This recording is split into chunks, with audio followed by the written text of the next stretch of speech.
Capítulo quinto: tempestad, naufragio, terremoto, y lo que sucedió al Dr. Pangloss, a Cándido y al anabaptista Santiago. La mitad de los pasajeros, debilitados, medio muertos por las inconcebibles ansias que el traqueteo de un barco produce en los nervios y en todos los humores del cuerpo, agitados en sentidos contrarios, ni siquiera tenía ánimo para precaverse del peligro. La otra mitad gritaba y rezaba. Las velas estaban hechas jirones, rotos los mástiles, el barco medio muerto.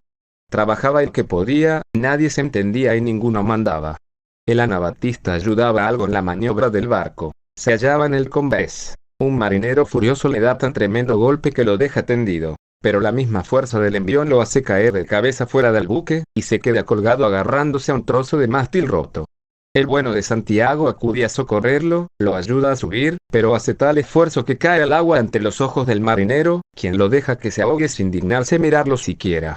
Cándido se acerca, ve a su bienhechor, que reaparece un momento y desaparece para siempre. Quiere tirarse al agua. El filósofo Pangloss se lo impide, probándole que la bahía de Lisboa había sido hecha de propósito para que el anabaptista se ahogara en ella.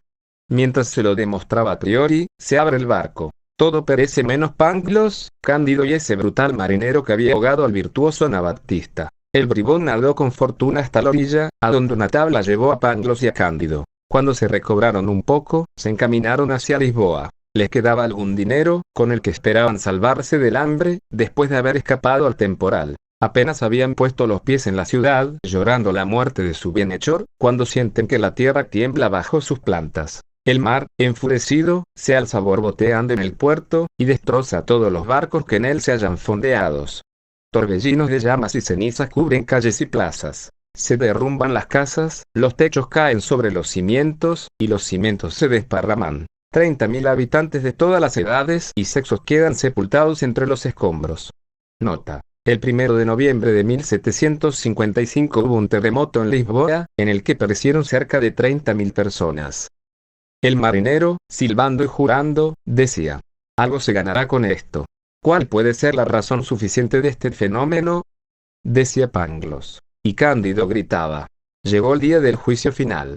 El marinero se metió enseguida por entre los escombros, desafiando la muerte, en busca de dinero. Lo halla, se apodera de él, se emborracha, y pasada la borrachera, compra los favores de la primera ramera que encuentra entre las ruinas de las casas destruidas, entre muertos y moribundos. Sin embargo, Pangloss, tirándole de la manga, le decía: amigo, eso no está bien. Faltáis a la razón universal. Mal empleáis el tiempo. Por vida de, contestó el otro. Soy marinero, y nacido en Batavia. 4 veces he pisado el crucifijo en otros tantos viajes al Japón. A mal puerto llegas con tu razón universal. Nota: en aquellos tiempos solo los holandeses podían llegar a puertos japoneses y aún debían jurar que no eran cristianos y probarlo pisando una cruz. Algunas piedras habían herido a Cándido. Estaba tendido en medio de la calle cubierto de escombros. Y decía Pangloss: ay, tráeme un poco de vino y aceite, me muero. Este terremoto, le contestó Pangloss, no es cosa nueva. La ciudad de Lima sufrió las mismas sacudidas el año pasado. A mismas causas, iguales efectos. Seguramente hay un reguero de azufre, bajo tierra, desde Lima hasta Lisboa. Es muy probable, dijo Cándido. Pero, por el amor de Dios, un poco de aceite y de vino. ¿Cómo, probable?, replicó el filósofo. Sostengo que eso está demostrado. Cándido se desmayó, y Pangloss le trajo un poco de agua de una fuente cercana. Al día siguiente hallaron algunos víveres, arrastrándose entre los escombros, y repararon sus fuerzas. Después trabajaron como los demás en aliviar la situación de los habitantes que se habían librado de la muerte.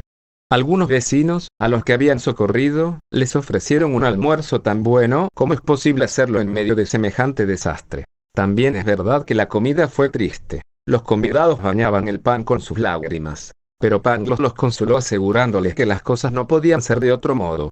Pues, decía, todo esto está lo mejor que darse pueda. Porque si hay un volcán en Lisboa, no podrá estar en otra parte.